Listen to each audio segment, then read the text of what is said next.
The New Zealand High Commissioner to Samoa Dr Trevor Matheson confirmed that 223 Samoan RSE workers will return home on this Friday's repatriation flight from Aotearoa.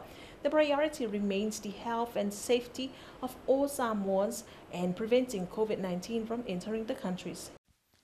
Samoa has approximately 1,500 RSE workers whose contracts have ended in Aotearoa.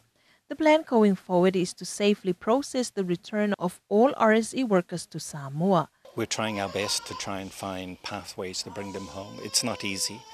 Our fundamental objective is to support the Samoan government so that any of the approaches that we agree to try to repatriate people, it's not a vector to bring in COVID-19 here into Samoa. So our number one objective, keeping Samoa safe and healthy, remaining COVID-free. And so we're taking all the steps to ensure that anyone who comes back on our repatriation flights within New Zealand fortnightly are able to do so. Efforts are being stepped up to bring RSE workers home.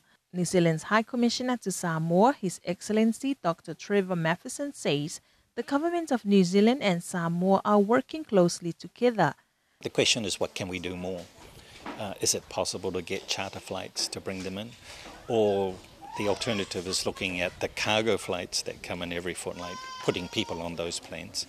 And the Samoan government has given us permission to put RSE workers also on the cargo flight on the 17th of July. So at this stage we're looking at 223 coming on this Friday, and then hopefully a full load on the next flight after that.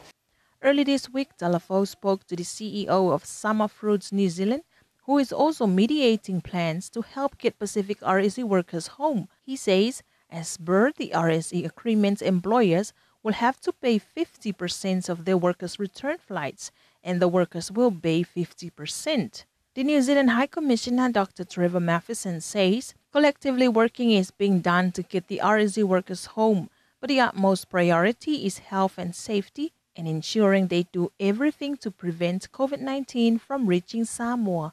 Rosalia Stefano for Talafo.